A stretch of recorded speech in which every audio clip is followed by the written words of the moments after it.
Hi, this is Barrett Givens, and in this video, we're going to look at an example of a very famous quotient space.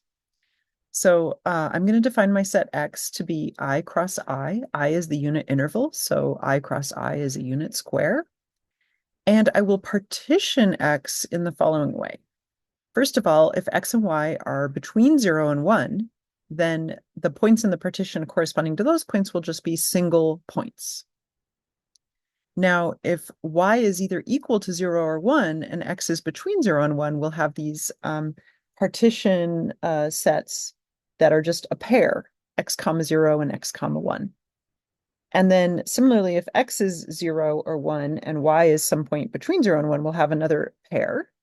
And then finally, we'll have the four corners will be in a partition. So the idea here is that the partition, the way it's given to you, the partition is telling you which points you should be considered equivalent to each other.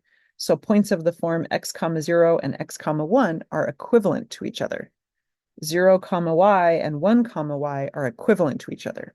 And then the four corners are equivalent to each other.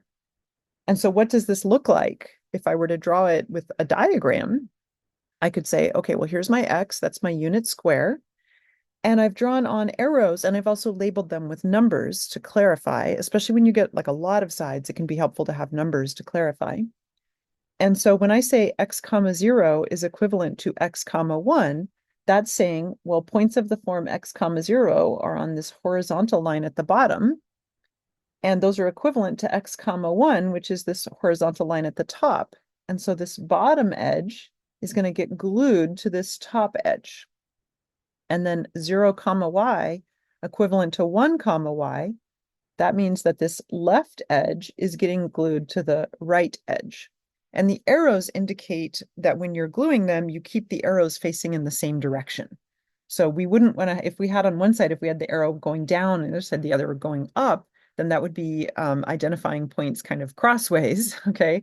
We want to identify the point straight across. So like the bottom corner, and then a third of the way up on the right is corresponding to a third of the way up on the left. So the arrows are showing that we're not doing any kind of twisting, we're just gluing it right across. And then finally, the four corners, those are all equivalent. We can actually sort of get that from the gluing diagram as well. We don't necessarily mark it, but because the left and the right edge are equivalent, then that means the bottom two corners have to be equivalent.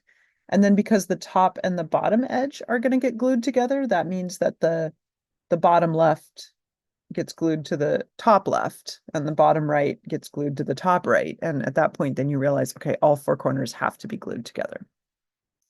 All right, so now let's just gradually and informally, step by step through how we would glue those together. We've previously seen an example where the left and the right edge got glued together and that became a cylinder. So let's start with that. Let's go ahead and glue that left and right edge together and we get the cylinder. So the left and right edge becomes the single vertical line running up my cylinder here. Now the top and bottom edges, those still have to have some gluing markings on them. So my top edge is this top circle on the cylinder, and my bottom edge is this bottom circle on my cylinder. And I'm going to make sure to glue those next. Now I want to be careful when I draw the arrows to make sure that I've preserved the orientation. So what I did was I looked at this arrow going up, this line going up right here. I sort of imagined myself down in this corner. And I said, okay, when I have this line going up, the arrows are pointing to the base of that side. So I made these arrows point to that base. And then at the top of this right-hand side, the arrows are pointing to, the two arrows are pointing towards each other. So I made these point towards each other there. Okay, now I want to glue, it tells me to glue that top circle to that bottom circle. So to do that, I need to bring them together. So what I will do is I will sort of stretch and bend this cylinder to bring those two, the top circle and the bottom circle, close to each other. Okay. So now the bottom circle's on the left and the top circle's on the right, which I can tell by the arrows that I drew on the number 1 right here. So this is my bottom circle, and I have my two arrows here pointing to that direction, and then these two arrows pointing to the they're pointing to the same point right there. Okay. And I need to bring these two circles together. I was really careful about making sure I didn't change the ordering of my arrows. And when I look at these two circles next to each other right now, it looks like they're kind of lined up just perfectly so that I can just glue them together. I can just glue them together and I get this shape. Okay. And that should look familiar. That's our torus that we've seen before. Now let's just think about what the open sets in the quotient topology would look like. So I have drawn what I claim here are some open sets in the quotient topology. Since they're open sets in the quotient topology, I should be able to pull them back to the original space that I started with, the I cross I, and kind of see that they're open sets in I cross I. So let's go ahead and draw carefully kind of like what each one of these sets looks like in I cross I. So we'll start with U, the sort of most simple one. U just looks like a sort of open blob, kind of down in this corner here. It's down in the corner that looks something like, let's see, it's where these arrows are pointing. So I would say that U is somewhere right around, well, I don't know. It depends on how I glued it. Let's go ahead and say that U is somewhere kind of like right around here. So here's my U. Nope, I did that wrong. I'm going to put my U right here. I'm trying to sort of like match the arrows. So like these arrows right here, it's kind of like U is kind of like at the end of where those arrows are pointing. So I want U to be at this end, but then it's also near the beginning of this meridian circle. So I want it to be kind of at the lower end. So I think that U is basically right around there. And that's not U, that's technically row inverse of U. Okay, V is crossing over this line, the line that came from the edges that were glued right and left. So V is somehow right along here. These 2 points, the center of V got glued together. And so V is basically these two like half open balls that got glued together to become a single open ball on V. So these two together are row inverse of V. And then W, well, this point right here is where the top and bottom edge and the left and right edge all come together. So that is the corner of my unit circle. That point right there represents the corner because all 4 corner points got glued together. And so W comes from these sort of 4 quarter balls that got glued together.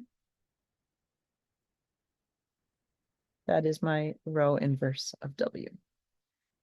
And so you can sort of see how the points of the unit square got folded up and wrapped around, and the open sets in the torus turn out to be the open sets that we have from the subspace already, the subspace topology.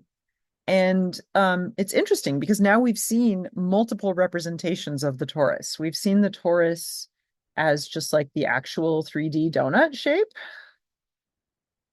right, in R3.